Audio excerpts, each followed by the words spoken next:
Boa noite, pessoal. Nós estamos iniciando esta série Encontros que Transformam.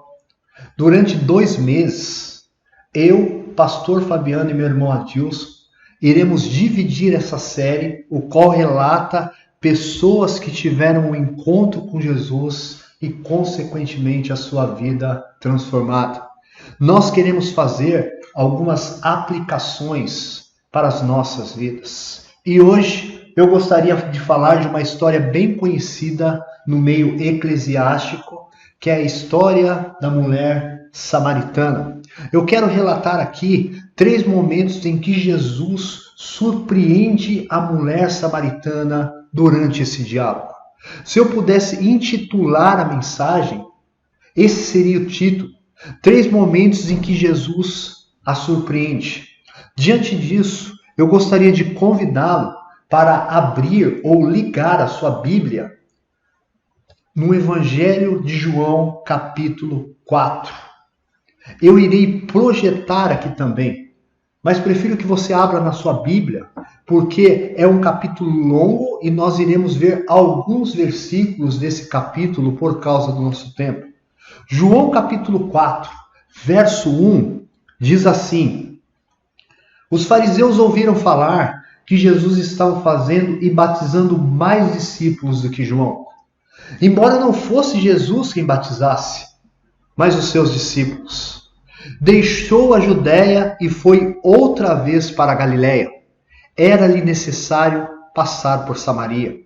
Eu não tenho qualquer intuito que vocês consigam enxergar esse mapa que está ao lado, devido à distância.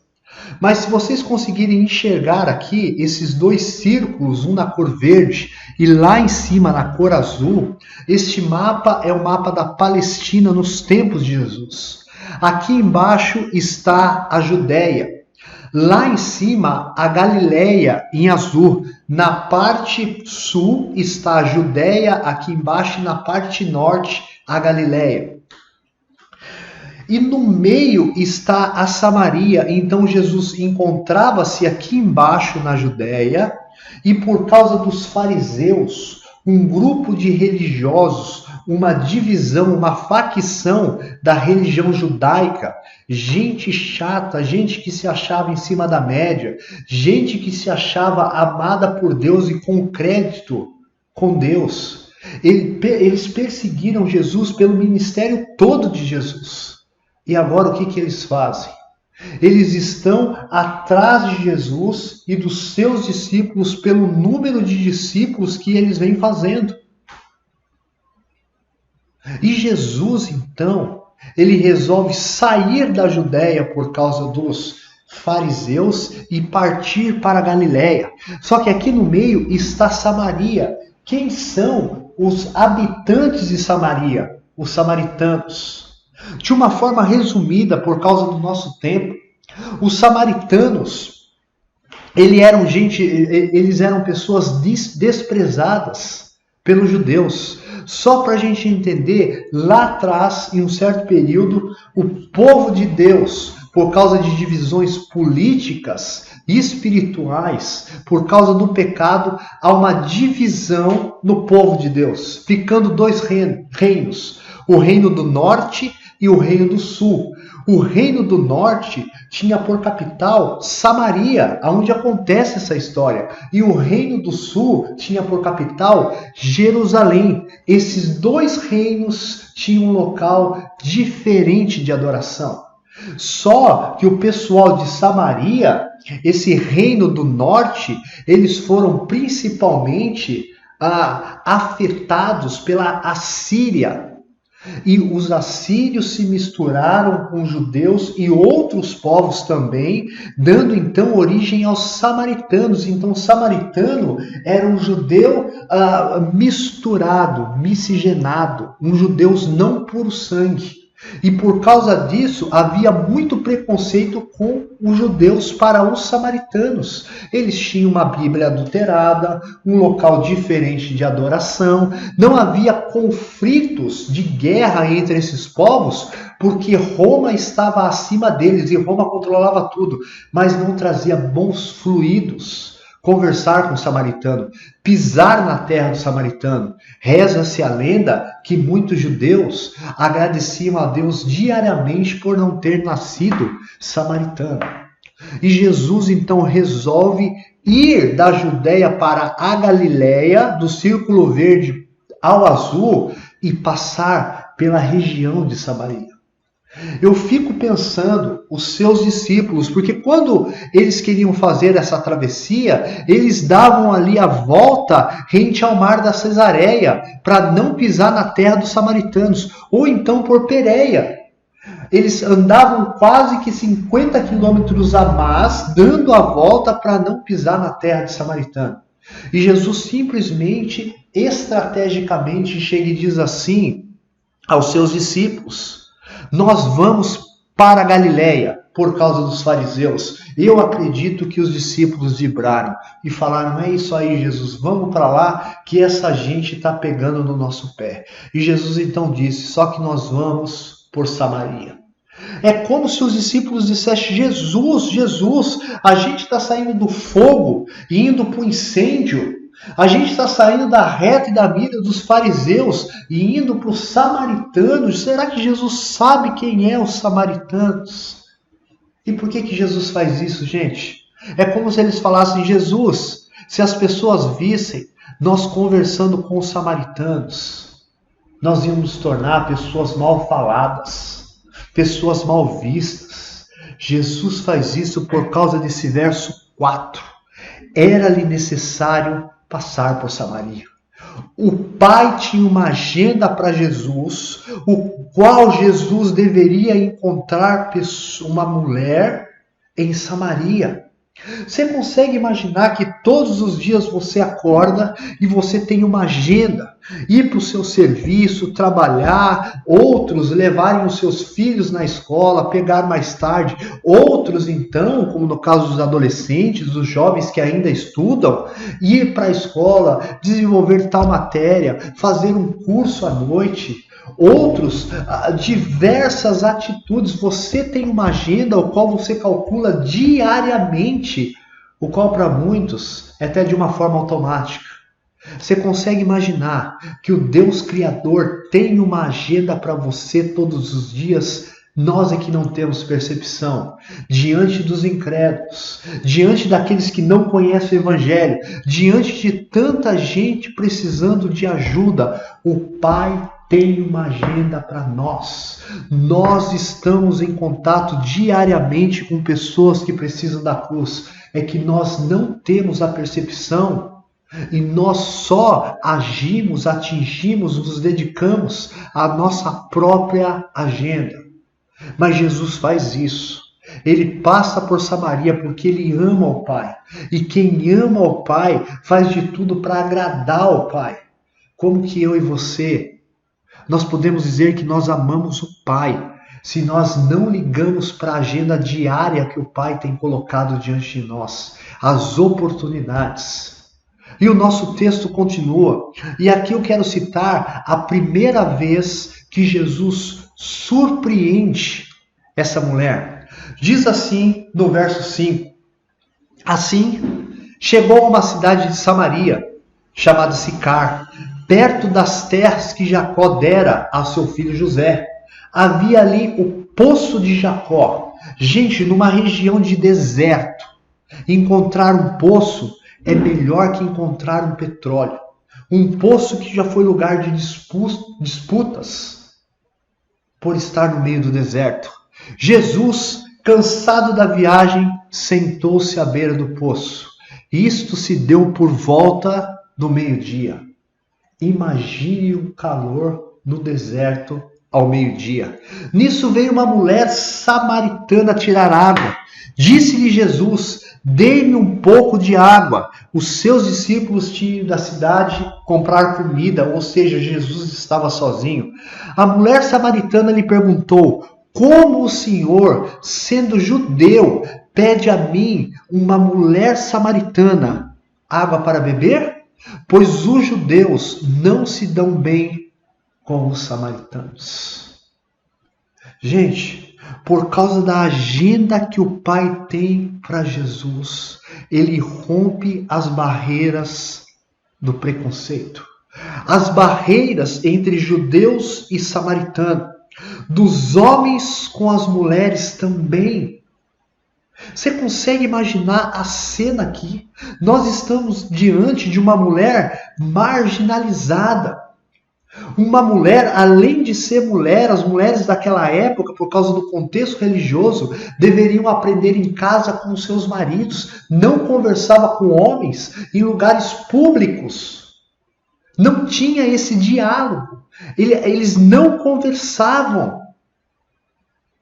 Eu acho interessante, porque Jesus se dirige a essa mulher marginalizada, além de mulher, uma samaritana, preconceituada pelo seu próprio povo, porque ela vai ao meio-dia e sozinha, porque ela não queria ser vista por ninguém. Estudiosos e o contexto adiante demonstra que essa mulher possivelmente era uma prostituta e por causa daquele meio religioso ela não era bem vista nem mesmo pelo seu povo. Mas Jesus se aproxima daquela que é marginalizada e pede água para ela. Observe que Jesus não tem nenhuma cuia na mão, nem um copo, nem um cântaro. Dá a impressão que Jesus queria beber do próprio copo dela. Ele se aproxima da marginalizada. Ele bebe no copo, pede água no copo da marginalizada. Mesmo sendo ela mulher, mesmo sendo ela samaritana. E Jesus faz tudo isso por causa da agenda que o Pai tem a ele. Não importa se vão olhar com seus olhos tortos, se vão falar mal de Jesus, o importante é cumprir a agenda que o Pai deu a ele. Quantas vezes Deus tem tocado no nosso coração para compartilhar o Evangelho com algumas pessoas, o qual nós a consideramos marginalizadas. Gente que nós olhamos na rua de casa e fala, isso aí não tem mais jeito. Ou vai preso ou a polícia mata. Mas eu não compartilho o Evangelho com ele. Quantas pessoas no meu serviço eu chamo de fofoqueira, isso, aquilo, e você vê que são pessoas em busca do sentido da vida, mas eu não compartilho o Evangelho com elas, porque eu tenho um certo pré-conceito de quem elas são, como ela não é gente parecida comigo, elas não são dignas de ouvir o amor de Deus naquela cruz através do Evangelho.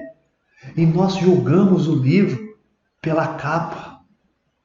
Dá uma olhada nesse vídeo, como ele é interessante. Como diz o velho ditado, as aparências enganam. E é verdade.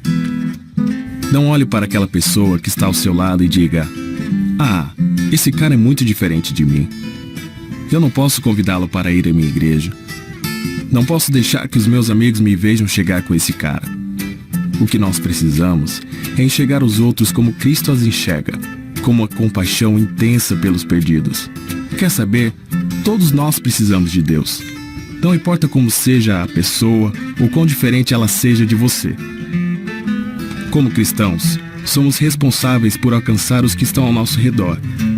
A eternidade deles depende disso. Precisamos parar de nos preocupar com a opinião dos outros. Precisamos abrir os nossos olhos. Novas oportunidades são colocadas à nossa frente todos os dias para sairmos de nossa zona de conforto, abrir a nossa boca e dizer essas simples palavras. E aí, cara, se você estiver livre esse final de semana, vai ter um evento legal na minha igreja. Esse texto é extremamente interessante, aliás, esse vídeo. Observe que ele nos desafia a sair da nossa zona de conforto.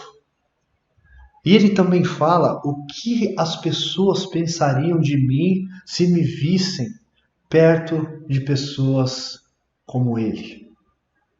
E não sei se você reparou, mas no começo do vídeo, quando aquele cara doidão senta naquele banco, o outro rapaz, aparentemente cristão, dá 2 pulos no banco para o lado para não ficar perto desse rapaz. E Jesus oferece a essa mulher uma água viva, uma água corrente, algo que faça sentido a ela. O verso 13 diz assim: Jesus respondeu: quem beber desta água terá sede outra vez. Antes essa mulher disse para Jesus: mas o Senhor não tem nem com que tirar a água. Como é que o Senhor disse que o Senhor é maior que o nosso pai Jacó? O verso 14, Jesus diz assim: mas quem beber da água que eu lhe der, quem beber do poço de Jacó vai ter sede de novo, nunca mais terá sede. Pelo contrário, a água que eu lhe der se tornará nele uma fonte de água a jorrar para a vida eterna. A mulher lhe disse: Senhor, dê-me dessa água, para que eu não tenha mais sede, nem precise voltar aqui para tirar água. O que Jesus está dizendo para essa mulher, em outras palavras, ele está dizendo: eu tenho algo para você que lhe é tão básico e necessário para o espírito quanto a água é para o físico. Peritos dizem que é possível um homem ficar mais de 30 dias sem comer, mas é impossível ele sobreviver sem tomar água por 5 dias. E Jesus está dizendo o quanto a água é importante para o físico, o que eu estou lhe oferecendo, um relacionamento profundo, a própria vida eterna é tão necessário para o espírito quanto a água é para o físico. Sem isso você está completamente perdida. Jesus está dizendo que nós nascemos para se relacionar com Deus Criador. E qualquer coisa que eu faça, qualquer coisa que eu tente preencher esse vazio existencial, não vai saciar a minha sede. Parece que sacia por pouco tempo, mas não consegue saciar a minha sede. Mas tem um segundo momento, o qual Jesus surpreende essa mulher. Quando essa mulher diz para Jesus: dê-me dessa água, para que eu não tenha mais sede. E interessante esse final: nem precise voltar aqui para tirar água. Gente, se ela pudesse, ela esconderia da sociedade para sempre. Olha o verso 15. Ela está dizendo: me dá dessa água, Jesus, assim eu não vou precisar vir mais aqui. Eu tenho um passado triste, eu tenho um passado vergonhoso, eu tenho um passado que me condena diante da sociedade, dos meus vizinhos, amigos e parentes. Quantas pessoas aqui dentro não têm o passado? E talvez você diga: se eu pudesse voltar atrás, corrigir o meu passado, fazer tudo diferente. Eu cometi erros lá atrás, o qual hoje me deixa vulnerável diante da sociedade, que me deixa vulnerável diante dos meus amigos, dos meus parentes, dos meus vizinhos, do meu trabalho. Eu sou mal visto e mal falado. Sabe o que eu acho bonito do Deus Criador? Ele é alguém que não está nem aí com o nosso passado. Ele transforma o nosso presente e nos projeta para o futuro. Como disse C.S. Lewis, Deus nos aceita da forma como nós somos, mas Ele nos ama demais, demais, para permitir que nós continuemos os mesmos. Olha o verso 16. O verso 16, ele disse assim: vá e chame o seu marido e volte. Parece que ele está mudando de assunto. Parece que ele está mudando de conversa. Estava falando da água, mandou chamar o marido. Mas para ela tem sentido, porque o contexto da época, a mulher tinha que aprender em casa com o marido. O que ela pensou? Já sei, ele está pedindo para chamar o meu marido, para que o meu marido me ensine sobre essa água aí que ele disse que tem, que não precisa tomar de novo. Aí ela vai e diz assim: não tenho marido. Em outras palavras, se quiser explicar, explique para mim mesmo. Mas a intenção de Jesus era desvendar o coração dessa mulher. Ao ponto que Jesus diz assim: você falou corretamente, dizendo que não tem marido. O fato é que você já teve 5, e o homem com quem você agora vive não é o seu marido. O que você acabou de dizer é verdade. Ela então conclui dizendo: Senhor, vejo que é profeta.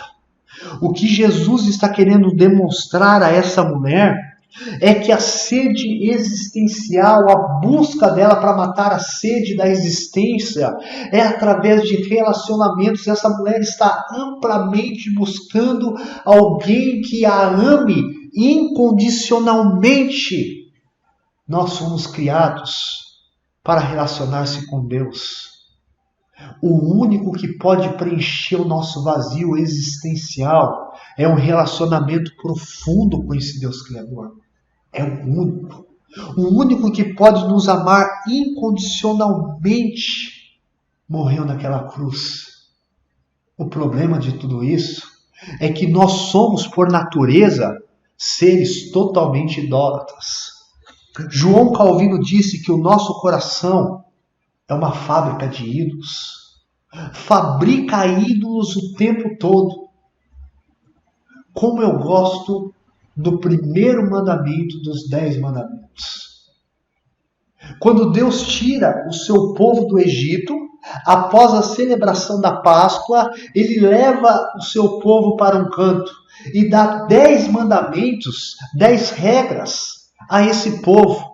E o primeiro mandamento, Deus é certeiro, ele acerta na veia, na espinha dorsal do ser humano.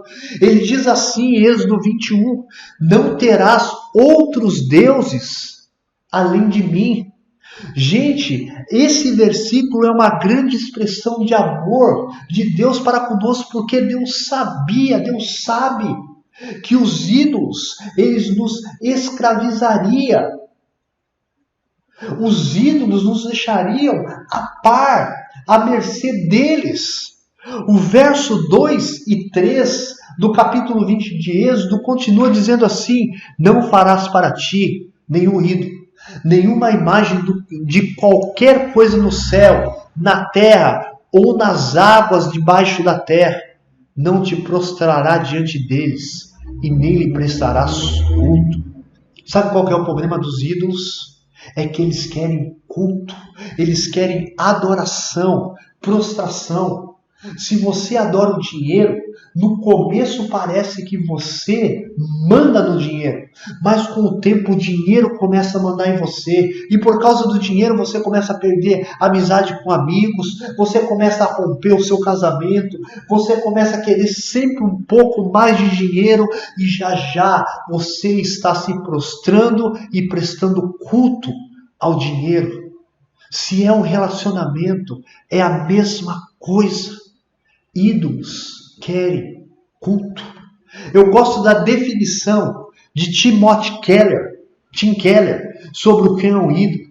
Ele diz assim, é qualquer coisa, prestem atenção, não é só imagem, é qualquer coisa que absorve o seu coração e a sua imaginação mais do que Deus.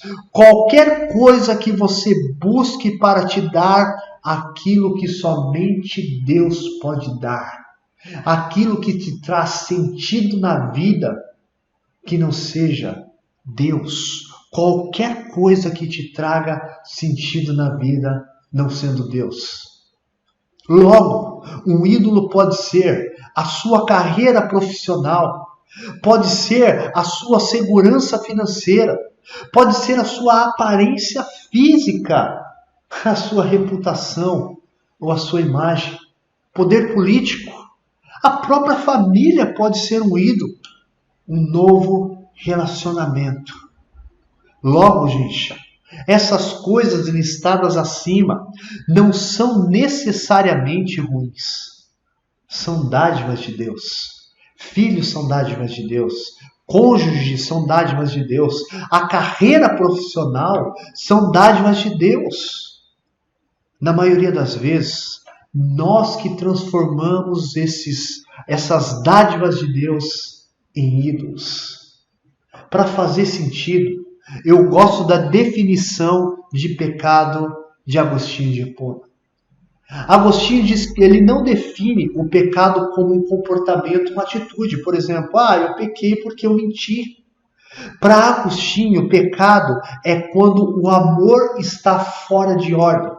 Está de uma forma desapropriada, está fora de ordem. Por exemplo, na ordem, nós devemos amar a Deus sobre todas as coisas e depois a família, e depois o nosso emprego. Mas quando eu tiro dessa ordem, para Agostinho eu cometo pecado.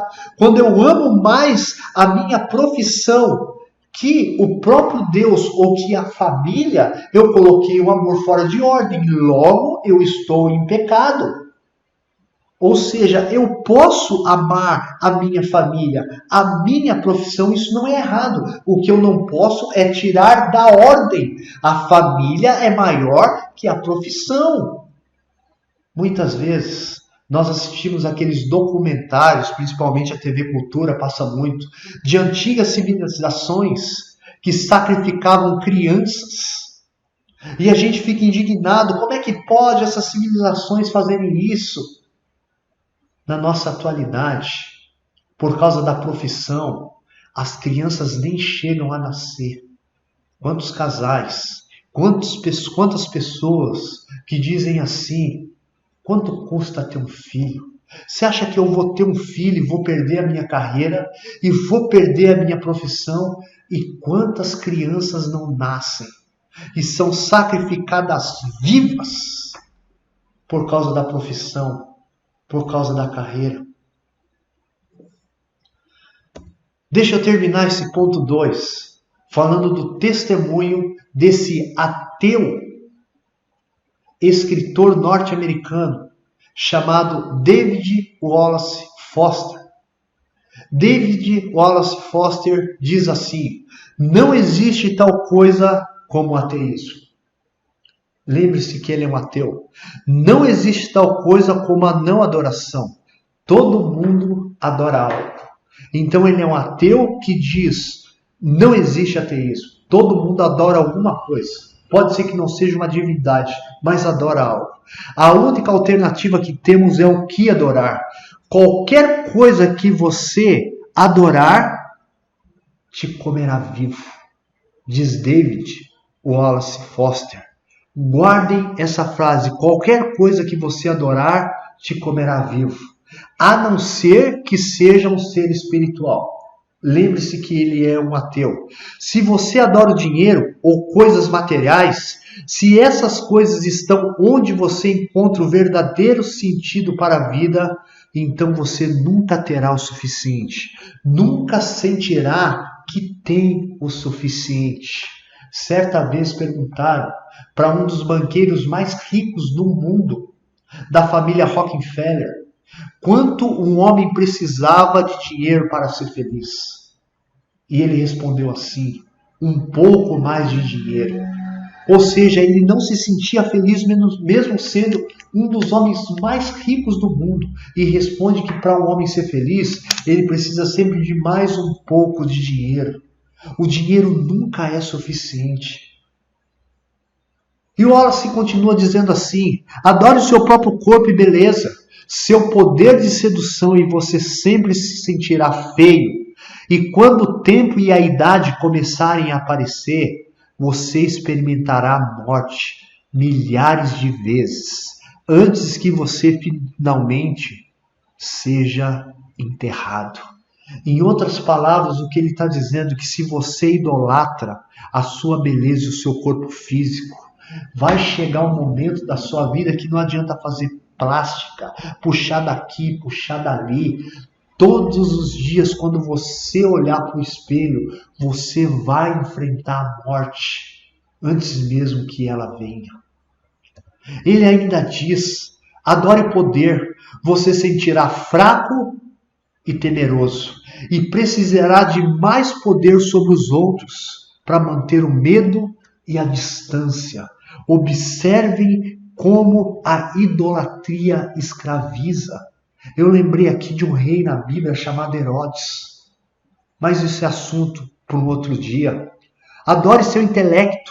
Sendo visto como inteligente, você terminará se sentindo estúpido e impostor, sempre próximo de ser descoberto.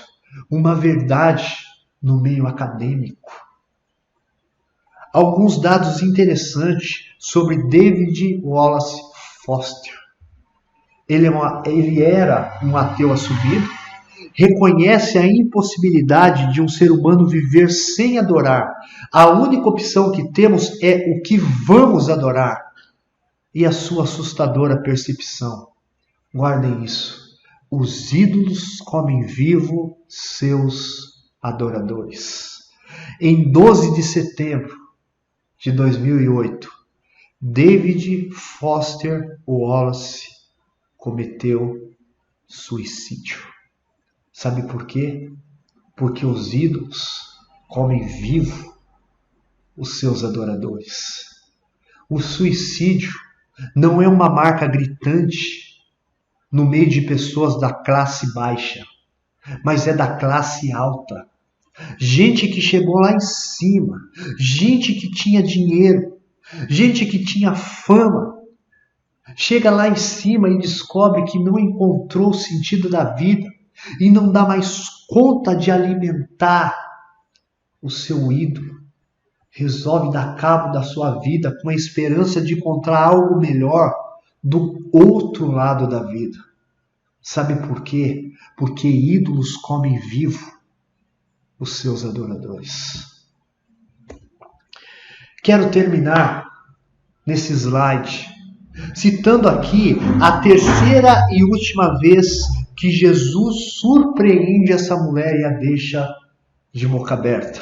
No verso anterior, no verso 19, essa mulher reconhece Jesus como profeta. Lembra?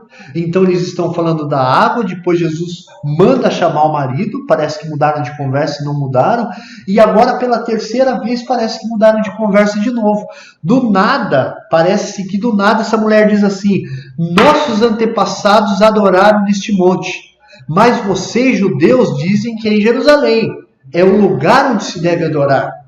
Jesus declarou: creia em mim, mulher, está próxima a hora em que vocês não adorarão o Pai, nem neste monte, nem em Jerusalém. Gente, deixa eu só explicar rapidamente esse contexto para nós encerrarmos. Adoração para os judeus é diferente de adoração para nós. Se bem que a adoração para nós hoje na igreja, muita gente acha que é um momento de louvor. E o momento de louvor não é adoração em si. É uma expressão da adoração. A adoração é vida. Algo muito parecido com a dos judeus. É vida. Quando você chegava e falava assim para os judeus: ei, vamos lá adorar a Deus, o que vinha na mente dele? Você estava convidando ele para ir para o templo, local de adoração, e lá ia acontecer alguns sacrifícios. Na época, havia um sacrifício de um animal anual pelo pecado do povo, mas havia também sacrifícios diários pelo pecado do povo. Então, se eu pequei hoje, eu deveria, se é à noite, dormir com o meu pecado, amanhã cedo procurar o sacerdote e pedir para o sacerdote fazer um sacrifício. Dependendo da minha classe econômica, poderia ser uma pombinha, um cordeiro, etc. Até mesmo plantas, pelo meu pecado. E o sacerdote, então, expiava o meu pecado diante de Deus. E assim eu estava limpo para poder adorá-lo. Ok? E aí o que acontece? Lembra que eu falei que houve uma divisão do povo de Deus, Reino do Norte e Reino do Sul? O que acontece? O pessoal do Reino do Norte, a capital era Samaria, e eles tinham lá um lugar de adoração no Monte Gerizim. Então lá era o local de adoração deles, mas os judeus do sul tinham um local de adoração, que era Jerusalém. Então o que essa mulher está dizendo? Ela está dizendo o seguinte: Jesus, eu sei que eu tenho uma dívida com Deus. Eu sei que eu preciso sanar, expiar essa dívida que eu tenho com Deus, porque hoje eu estou vivendo, ou eu estou me relacionando com um homem que não é o meu marido. E de fato eu já tive 5. E eu quero acertar essa conta com Deus, mas como é que eu faço? Como é que eu faço? Aonde que é o local de adoração? O local onde eu posso pedir perdão pelos meus pecados? É em Jerusalém ou no Monte Gerizim? Os meus pais falaram que é naquele monte, mas vocês judeus falam que é em Jerusalém. E Jesus diz assim a ela: mulher, de fato é em Jerusalém. Vocês adoram o que não conhecem, mas chegou agora, já inaugurou essa era porque eu estou aqui. Chegou e já está aqui entre vocês. Um local, um dia, aonde você não vai precisar mais dormir com pecado. Vocês não precisarão mais adorar ou nesse monte ou naquele, mas em espírito e em verdade. Jesus não conseguiria explicar essa profundidade com detalhes para essa mulher, porque ela não ia entender ali naquela época. Nem os seus discípulos, os seus apóstolos entenderam em 3 anos.